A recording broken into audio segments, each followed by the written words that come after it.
Rakyat jelata mau sampaikan kata-kata, bijaklah membuat kebijakan. Rakyat jelata mau sampaikan kata-kata, bijaklah membuat kebijakan. Bekerjalah dengan hati, padalah empati, padilah pada kami. Kami tidak bodoh, jangan buat titrik apalagi bikin hati. Kami berjanji tetap mentitrik sesuai suara hati, gemakan suara hati. Rakyat jelata, gaung dan harapan rakyat ke penguasa, agar kalian adil dan ciptakan sejahtera. Untuk selalu sepada agar suara di rakyat jelata, gaung dan harapan rakyat ke penguasa, agar kalian adil dan ciptakan sejahtera. Dan sahabat, kalau kita lihat tulisan ini juga menarik ya. Pindahkan 4 pulau Aceh ke Sumut, Tito guncang stabilitas politik Prabowo. Sudah bagus-bagus ini ya, dengan membatalkan izin tambang beritanya. Jadi ketutup sama kabar ini. Ya, keputusan Mendagri yang memindahkan 4 pulau dari Aceh ke Sumatera ini mendapat sorotan tajam. Sumatera Utara ya maksudnya. Yang dimaksud adalah Pulau Panjang, Lipan, Mangkir, Gadang, dan Mangkir Ketek. Pengamat politik Andi Yusran menyarankan agar keputusan tersebut ditinjau ulang demi menjaga stabilitas politik nasional. Ini sebelumnya sudah menjadi bagian dari Kabupaten Aceh, diubah menjadi wilayah Sumatera Utara. Perlu ditinjau kembali untuk menjaga stabilitas dan kondusivitas politik dalam negeri. Menurutnya, kebijakan ini berpotensi menimbulkan ketegangan antar provinsi. Mungkin sudah terjadi hari ini ya, antara Aceh dan Sumut serta antara Aceh dan pemerintah pusat. Keputusan tersebut tidak hanya memicu kekecewaan di kalangan masyarakat Aceh, tapi juga membuka ruang bagi potensi perpecahan sosial dan politik yang lebih luas. Instabilitas di kawasan Sumatera Utara, di kawasan Sumatera, jika tidak direspon segera dapat berdampak pada posisi politik Presiden Prabowo, tegas Andi mengingatkan. Ya, kita harus mengingatkan ini agar tidak terjadi penyesalan yang besar dari pemerintah pusat.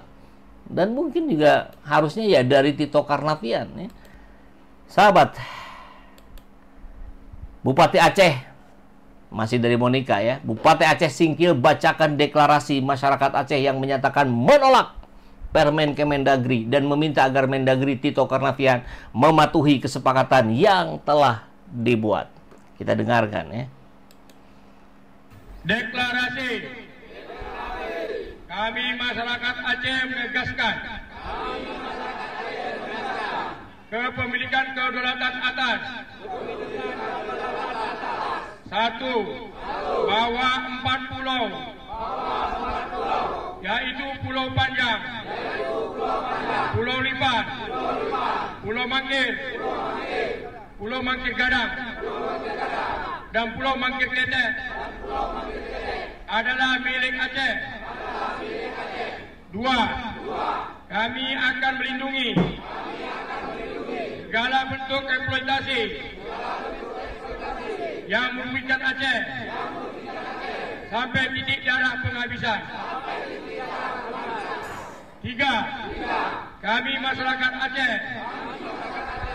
menolak keputusan Menteri Dalam Negeri nomor 300.2.2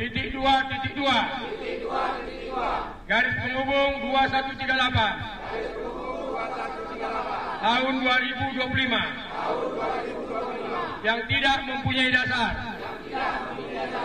4. Kami masyarakat Aceh meminta Kemendagri agar mematuhi kesepakatan bersama antara pemerintah daerah tingkat 1 Sumatera Utara dan pemerintah daerah istimewa Aceh tahun 1992 yang ditandatangani Gubernur. Ada kelanjutannya, kita dengarkan ya lanjutannya. Yang ditandatangani Gubernur Sumatera Utara Bapak Raja Inal Siregar dan Gubernur Aceh Bapak Ibrahim Hasan, serta disaksikan oleh Menteri Dalam Negeri Bapak Rudini, yang mana 4 pulau adalah bagian dari Aceh. Hari ini Selasa tanggal 3 Juni 2025, kami masyarakat Aceh bersama anggota DPR RI, DPD RI, Dapil Aceh, DPRA, Bupati dan Forkopimda Aceh Singkil, Panglima Laut, tokoh masyarakat, serta nelayan Aceh Singkil, bahwa 4 pulau tetap milik pemerintah Aceh. Sekian. Luar biasa ya. Terima kasih. Assalamualaikum warahmatullahi wabarakatuh. Waalaikumsalam warahmatullahi wabarakatuh. Kata Alibaba, masyarakat Aceh sumbang emas untuk beli pesawat pertama di Indonesia. Jangan kecewakan mereka. Hidup masyarakat Aceh. Hidup masyarakat Aceh Singkil. Hidup nelayan Aceh Singkil. Terima kasih. Tadi sama-sama telah kita dengar. Ya. Menurut Times 19, kok bisa padahal Sumut sudah ada Danau Toba? Bagaimana Tito Karnavian yang menciptakan chipcon teritorial ini, ya, dari polisi ke kartografer? Dengan keputusan Kemendagri ini, 4 pulau kecil yang strategis dipindahkan secara administratif dari Aceh Singkil ke Tapanuli Tengah, Sumatera Utara. Yang jadi soal, Aceh tidak pernah setuju dan bahkan tidak dilibatkan dalam keputusan sepenting ini. Tiba-tiba 4 pulau lenyap dari peta Aceh. Pindahnya bukan karena tsunami, tapi karena Mendagri. Begini pernah disampaikan oleh aktivis Aceh dengan nada getir. Keputusan Tito ini membuat kita mengundang tanya-tanya besar. Sejak kapan garis batas provinsi diubah secara sepihak tanpa persetujuan kedua belah pihak yang terdampak langsung? Kalau begini caranya, jangan-jangan nanti Monas dipindahkan ke Palembang atas nama pemerataan landmark nasional. Bisa jadi. Ini peta bukan sebatas urusan goresan, tapi sebuah identitas dan kedaulatan lokal. Pulau-pulau kecil seperti Mangkir Ketek mungkin hanya titik di peta bagi Jakarta. Tapi bagi warga lokal itu adalah tanah kelahiran, sejarah, akses laut, dan simbol identitas. Aceh yang pernah berjuang mengangkat senjata untuk memperjuangkan keadilan wilayah tentu tidak bisa dianggap enteng perasaannya.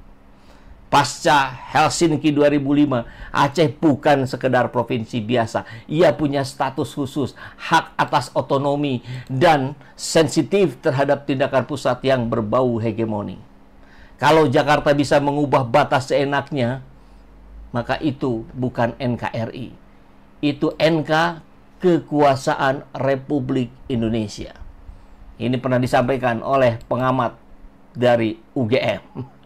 Ya, bahkan peristiwa walkout-nya Gubernur Aceh ini harus menjadi sebuah sinyal, bentuk perlawanan diplomatik bahwa Aceh tidak akan diam saja. Bahkan sebagian pihak menyebut ini sebagai Helsinki babak kedua jika ketegangan dibiarkan berlarut-larut.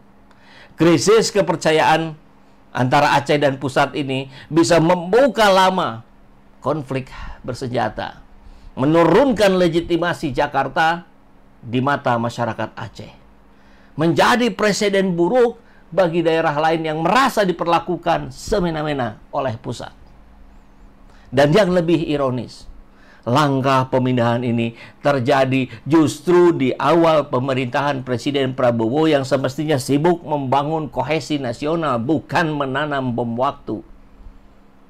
Dan kita ingat strategi lama dari Tito, cipta kondisi ala polisi, kini jadi metode birokrasi. Pengamat menyebut langkah ini sebagai chipcon, istilah khas kepolisian yang digunakan untuk menggambarkan pembersihan medan jelang konflik atau operasi besar. Masih ingat 2019, Tito disebut-sebut berada di balik chipcon menjelang demo besar Pilpres yang berujung 9 korban jiwa oleh oknum tak dikenal. Kini chipcon itu tampak berubah bentuk dari gas air mata menjadi peta. Pertanyaannya, apakah chipcon kali ini bagian dari skenario stabilisasi jangka panjang atau justru pancingan konflik lokal yang bisa dipakai sebagai pembenaran represif berikutnya? Maka ironi NKRI dari tanah air satu menjadi tanah air ganti. Kalau pulau bisa pindah provinsi tanpa rapat, tanpa dengar pendapat, tanpa musyawarah, apa bedanya negara ini dengan perusahaan real estate? Hari ini 4 pulau pindah, besok siapa tahu Laut Jawa pindah. Karena gubernurnya dianggap tidak cocok. Celutukan netizen. Di tengah kerinduan publik pada keadilan wilayah dan desentralisasi sejati, langkah Tito seperti lonceng kolonialisme gaya baru.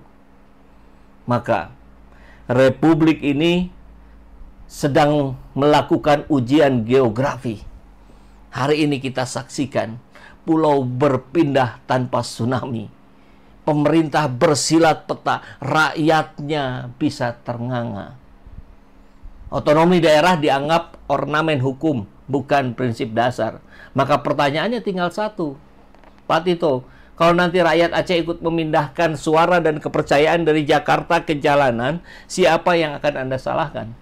Sebab dalam republik demokratis, peta wilayah bisa digambar ulang, tapi rasa keadilan sulit dihapus. Assalamualaikum warahmatullahi wabarakatuh.